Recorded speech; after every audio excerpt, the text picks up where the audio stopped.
Tokoh adat Sembalun, Martawi, angkat bicara terkait ramainya penyematan gelar Pawang Rinjani kepada Agam Rinjani yang beredar luas di media sosial.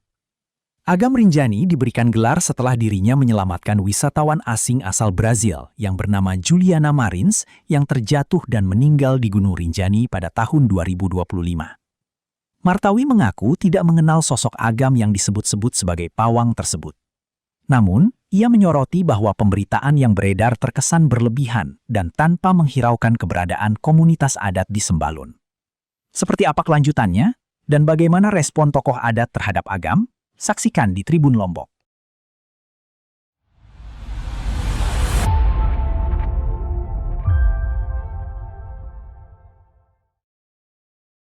Terkait dengan penyematan gelar atau predikat hubungannya dengan Rinjani, baik itu pemangku Rinjani ataupun pawang Rinjani, itu kan menurut tradisi kita, khususnya di Linggar Rinjani, lebih khusus lagi di Sembalun, itu kan tidak semudah itu, ya. Jadi kalau kita mengacu kepada sejarah masa lalu, ya, bahkan untuk yang memangku jabatan gelar atau sebagai pawang atau mangku Rinjani itu kan ditentukan oleh musyawarah adat pada masa lalu. Bahkan saking sakralnya itu kan bisa berlaku turun-temurun dia, siapa pemangkunya. Karena di Sembalun masa lalu itu ada 3 kewenangan yang berlaku di situ. Ada namanya kewenangan pembekal, ada namanya kewenangan pemangku, dan ada kewenangan kiai. Nah, khusus kepada pemangku ini, dia akan melekat dan memiliki otoritas tersendiri. Karena pemangku itu tidak hanya pemangku Rinjani, ada pemangku Gawar, ada pemangku Rinjani, ada pemangku areal pertanian dan lain sebagainya. Nah, jadi tidak semudah itu kita akan menyematkan gelar kepada seseorang, apalagi dengan keinginan sendiri, membikin-bikin diri sendiri sebagai pawang kah namanya, sebagai pemangku kah namanya. Itu akan mencederai adat budaya dan tradisi kita. Kalaulah ada misalnya yang melakukan itu, sangat kita sayangkan. Seolah-olah menganggap budaya dan tradisi yang ada di Sembalun itu tidak berarti apa-apa gitu. Itu sangat kita sayangkan kalau terjadi seperti itu. Berarti pawang sama mangku ini sama anunya, penyebutannya atau sama? Pemangku itu sifatnya lebih umum, kalau pawang itu sifatnya lebih khusus gitu. Jadi pawang itu misalnya sebagai penunjuk jalan, sebagai ya miriplah seperti guide lah kalau pawang itu gitu. Jadi kalau pemangku yang memiliki kebijakan, dia punya aturan-aturan tersendiri terkait dengan kapan Rinjani boleh dinaikin, kapan Rinjani ditutup. Nah, itu semuanya atas kebijakan daripada pemangku pada masa lalu.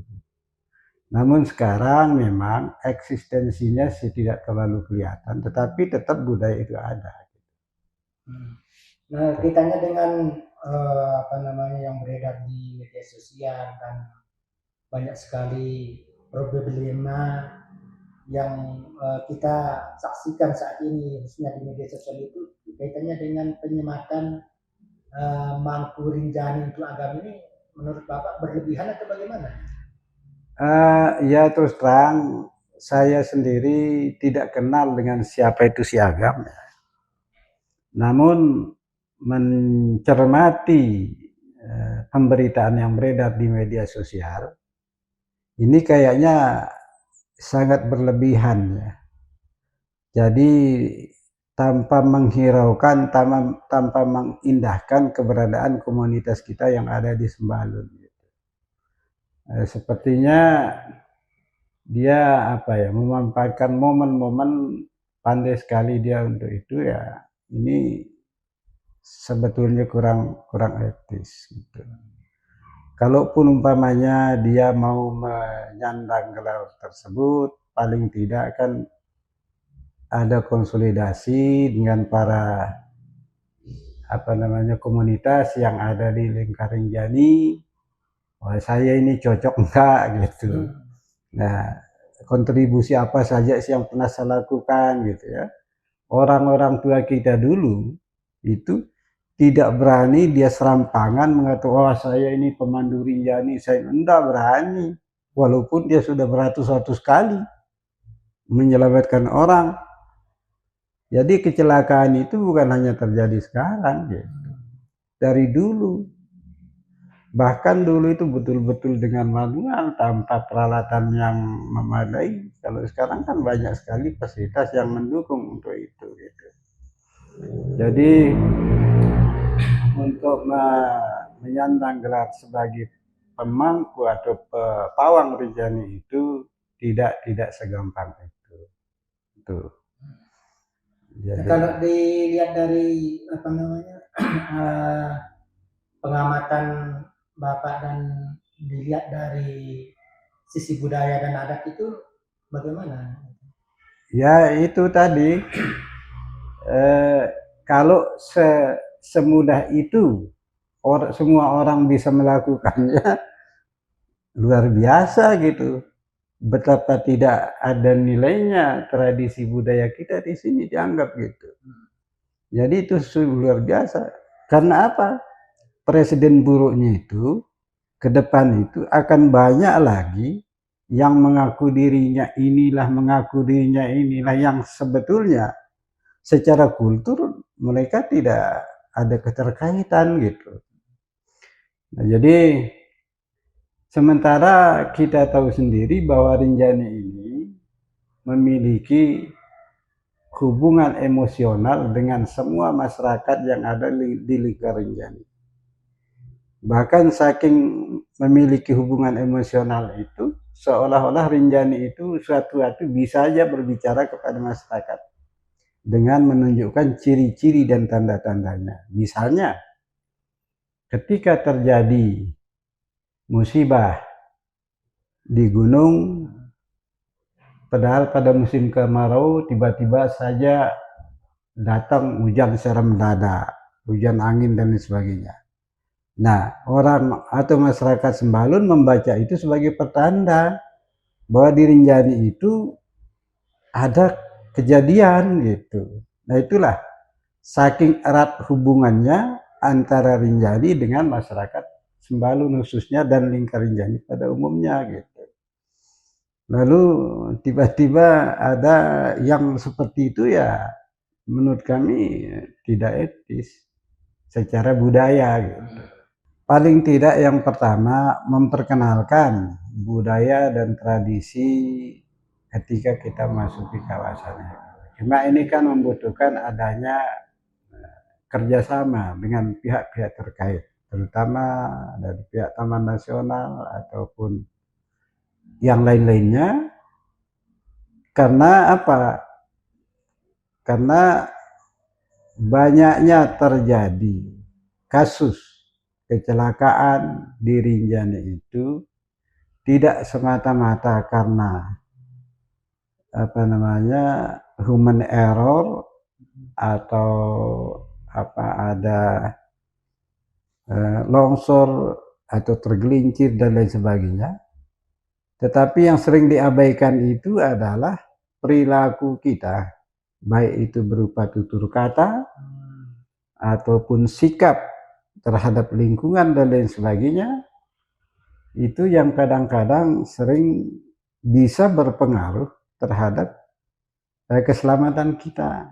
Itu kalau keyakinan orang tua kita dulu itu ada yang didorong oleh jin katanya kan, ada yang dibawa hilang oleh jin dan lain sebagainya, hal-hal seperti itu. Nah, jadi terjadinya kecelakaan itu terkadang ada juga disebabkan oleh hal-hal yang sifatnya irasional seperti itu gitu. Sama perilaku kita. Ya, perilaku kita yang paling utama. Nah itu bisa dibuktikan kalau betul-betul kita ke sana itu, misalkan ada orang yang ingin menjahili temannya di dalam rombongannya, dia yang lebih dulu kena. Itu. Jadi hal-hal seperti itulah.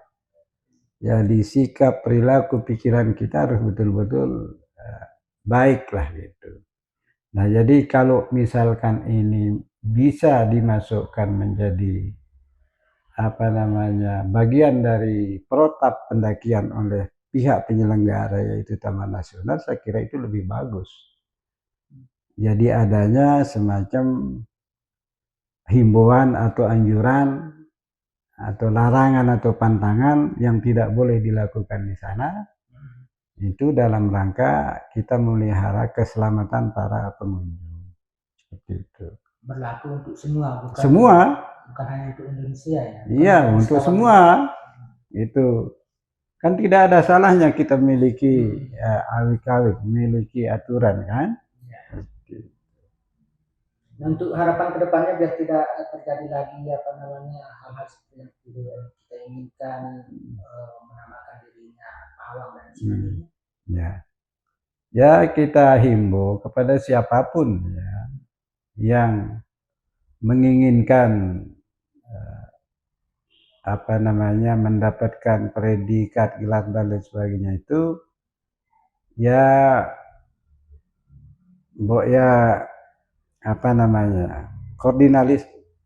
bangunlah koordinasi yang baik dengan semua komunitas yang ada untuk memberikan pertimbangan ini layak dan tidak layaknya. Jadi tidak hanya main ini aja gitu ya. Jadi perlu kita saling menghormati, saling menghargai gitu ya. Apalagi ini kan Rinjani ini sudah milik internasional gitu kan. Dalam artian predikat internasional gitu. Namun tetap saja komunitas yang ada di sini harus juga mendapatkan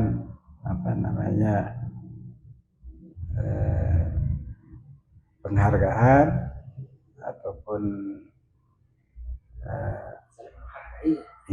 menghargai komunitas yang ada di sini.